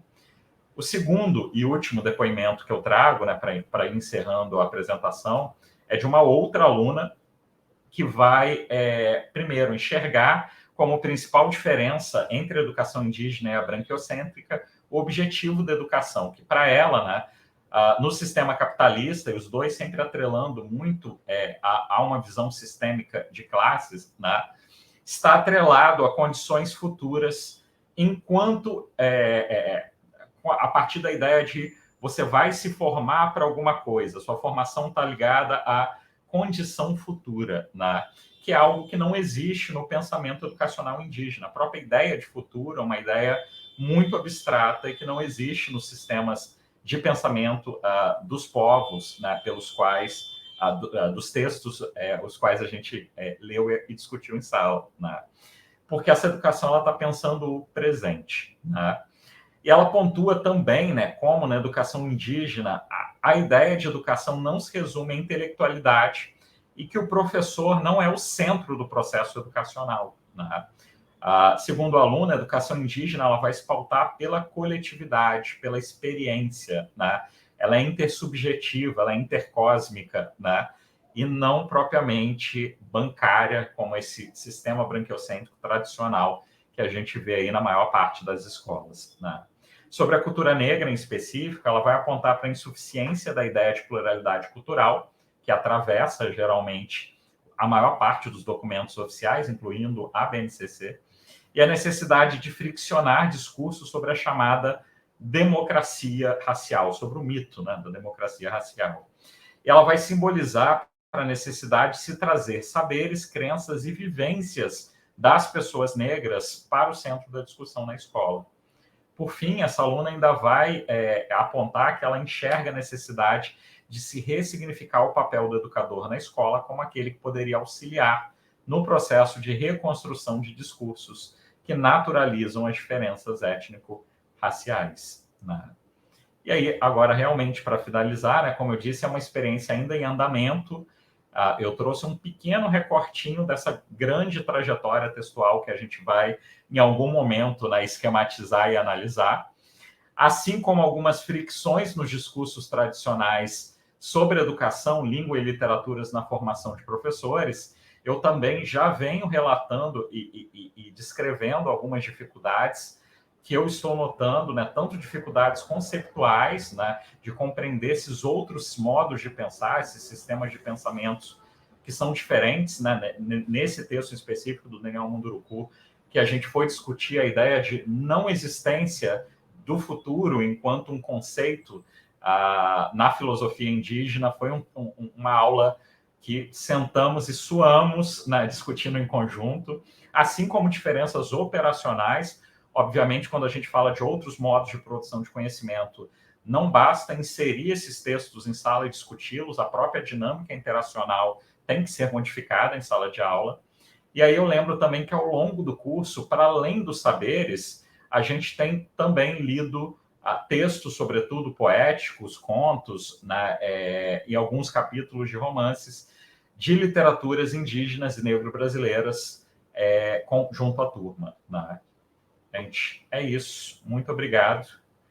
E passemos agora para a discussão, né?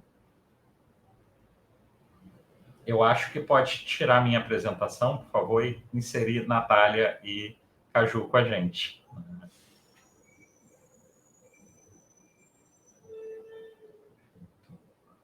Temos já algumas questões, né? Vou pedir para quem estiver aí na discussão trazer mais perguntas, mais comentários. Temos 15 minutos, né, para finalizar a discussão. Vou começar, então. Posso seguir a ordem das perguntas que foram colocadas aqui no chat, Caju e Lívia? Pode ser? Então, primeiro a gente tem uma pergunta para o Caju. Não, perdão. Só um segundo, gente. Eu me perdi aqui na quantidade de mensagens, né? Isso, uma pergunta da Bárbara Oliveira para a Lívia né? Perguntando, professora Lívia, você poderia falar um pouco sobre o seu processo criativo? Essa é uma pergunta que eu gosto de responder, né? Justamente porque as pessoas têm uma tendência muito curiosa a, eventualmente, pensar que a escrita literária ela é basicamente um exercício mediúnico, e não é. Como médium, eu posso dizer que não é. Então, eu vou falar do processo do Inface, que eu acho que vai dar alguns sinais aí, né? Eu começo a escrever esse livro lá nos meados de 2019, a partir de um poema que eu tinha feito, que dá título ao livro, né, Em Face dos Últimos Acontecimentos, que eu escrevi quando o presidente disse só para não ficar tão lacunar, é porque eu vou ter que recuperar a informação, só para que ele é de 29 de julho de 2019. O presidente da República afirmou, em 29 de julho de 2019, que se Felipe Santana Cruz, presidente da Ordem dos Advogados do Brasil, à época, quisesse saber, abre aspas, como o pai desapareceu no período militar, eu conto para ele, fecha aspas. E continua dizendo que, abre aspas, ele não vai querer saber a verdade, fecha aspas. Fernando Augusto de Santa Cruz Oliveira desapareceu no período da ditadura militar, de 64 a 85. E aí, inclusive, para saber mais sobre este e outros desaparecidos, uma boa fonte são os arquivos da memória da ditadura e disponibiliza o site. Então, esse é o primeiro poema que eu entendo que ali vem um livro, justamente porque eu achei muito absurdo você tratar dessa forma, né, um filho que teve o pai desaparecido nesse período tão violento que foi a ditadura militar. Então, eu escrevo, e esse poema e todos os outros desse livro eu escrevi porque esse desespero precisava vazar por algum lugar. E aí eu leio esse texto num evento aqui de Salvador, numa festa literária daqui da Bahia, de Salvador, e as pessoas, assim, quando eu li, as pessoas pareciam, eu não sei, parecia uma coisa coletiva, entende? De repente, aquilo que eu estava dizendo nesse poema era alguma coisa que todo mundo queria dizer de alguma maneira. Então, eu fui escrevendo normalmente. Antigamente, eu usava muitos cadernos, até hoje eu gosto muito de caderno. Mas, por conta, né, do sobe e desce, de viagem, de trabalho, de idas e vindas, eu hoje em dia uso esse aplicativo do Google, já estou fazendo propaganda sem querer, que eu falo, não vou fazer propaganda, que é o Google Keep. Então, eu escrevo muito na tela do celular, na tela do iPad, mas eu só vou conseguir trabalhar nesse poema depois, normalmente muito depois. Normalmente eu sei qual é o primeiro poema do livro e sei qual é o último. O último poema desse livro se chama Oráculo de Oxum, porque a gente não pode terminar sem esperança, né?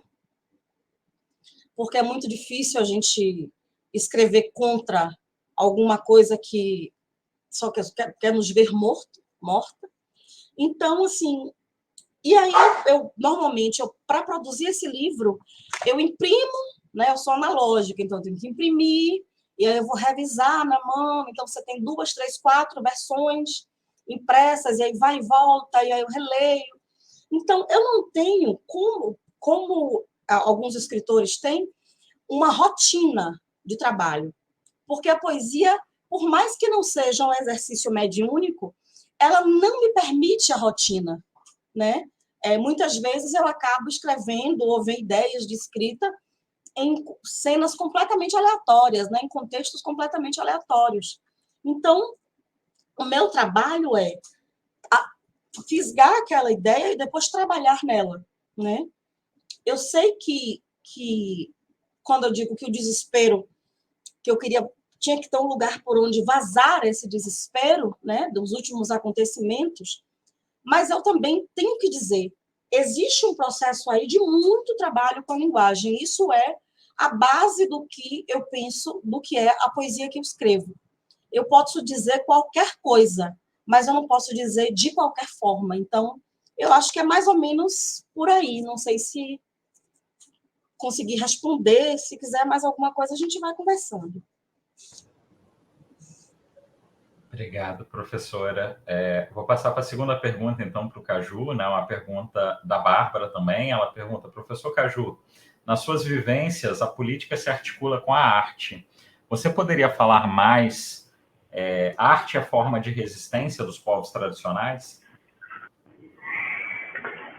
Bárbara, não é isso? Bárbara, olha, eu acho que depende das artes. Eu vou tentar ser bem objetivo.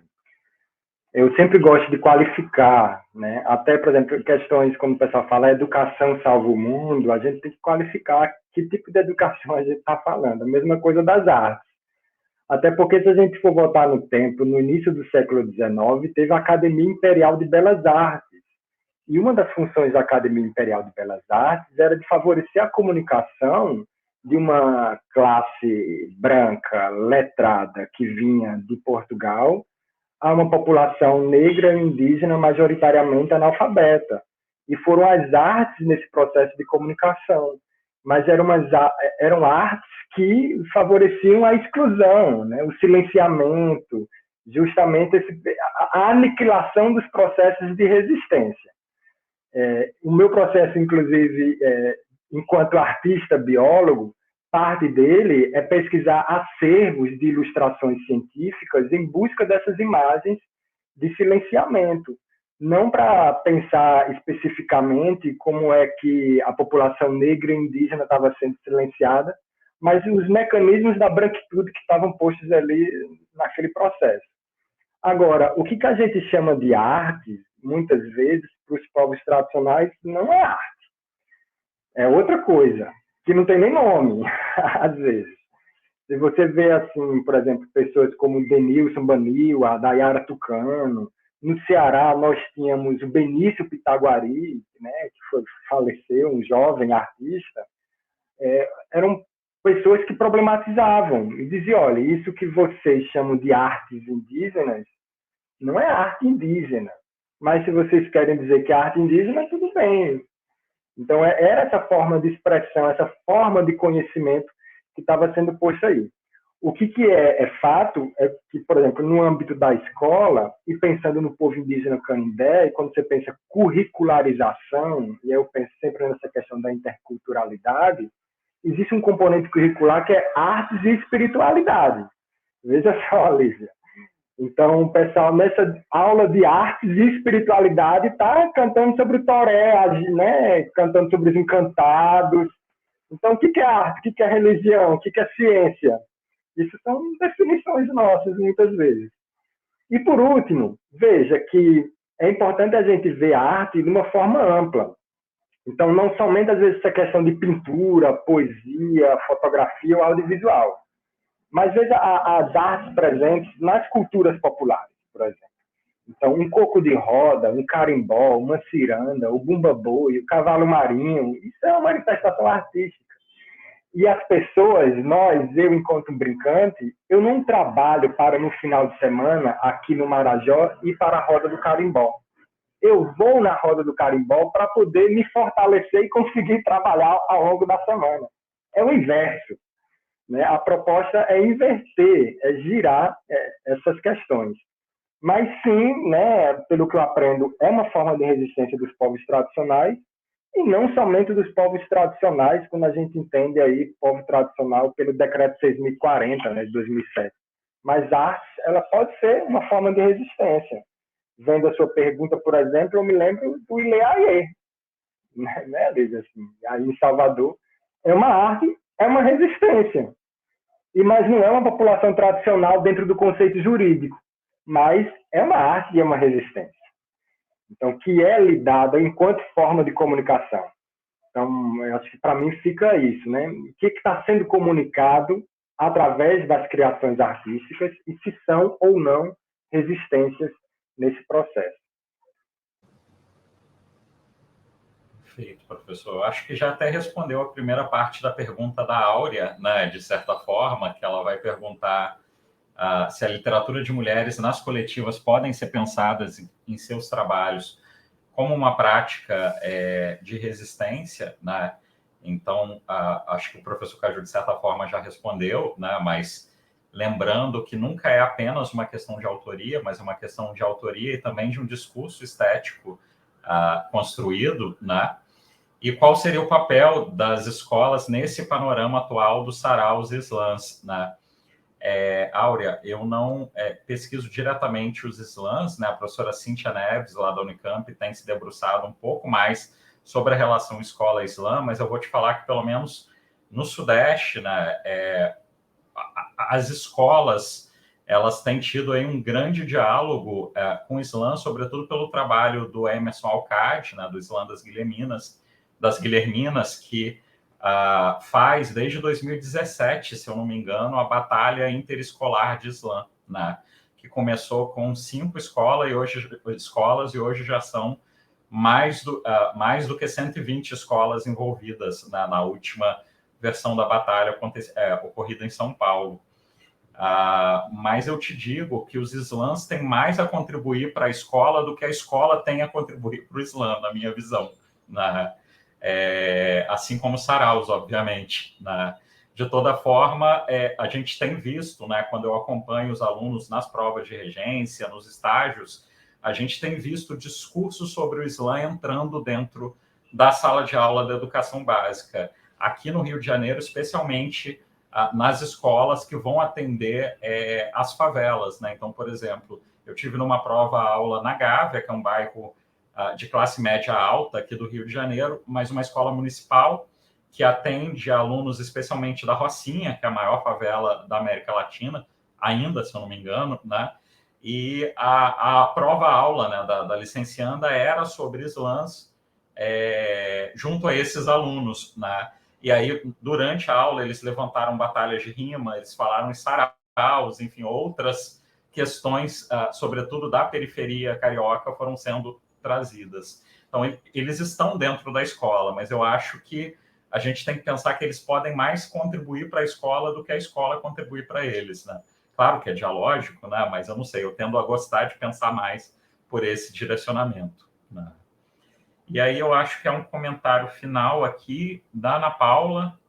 Assim, né? A Ana Paula é uma grande colega, amiga, parceira lá da UFPR, inclusive uma das responsáveis, junto com um dos orientandos dela de doutorado, por me fazer começar a ler textos de saberes e culturas indígenas, né, brasileiras, então não só brasileiras, mas latino-americanas de forma geral. Então deixo aqui meu agradecimento, todo o meu carinho pela Ana Paula, né?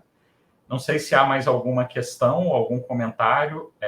Áurea, foram esses? Encerramos, então?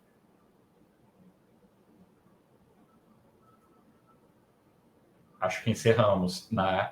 Então, quero agradecer mais uma vez, né? Vou tomar aqui a palavra, se você me permite, Claudiana, em nome da LAB, à professora Lívia, né, da Universidade Federal da Bahia, ao professor Caju, da Universidade Federal do Pará, né, pelas contribuições, pela poesia, né, e pelos afetamentos de hoje.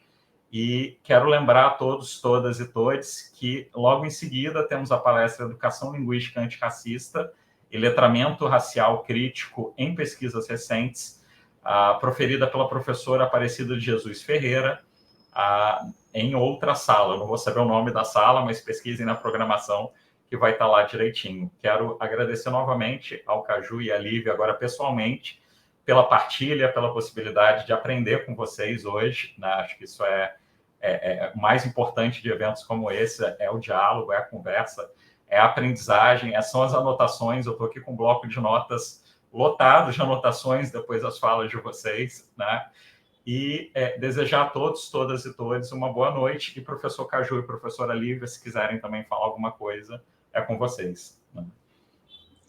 Só agradecer, né, pelo convite, mais uma vez, pela oportunidade de escuta, de aprender. Gostei muito da sua fala também, Marcelo. Achei assim, você ainda, inclusive, cita a professora Ana Lúcia Silva Souza, que é minha colega aqui na universidade, minha irmã de coração. Então, agradeço muito por essa oportunidade, por essa troca aqui. Adeus, povo bom, adeus, que eu já vou me embora. Pelas ondas do mar eu vim, pelas ondas do mar eu vou me embora.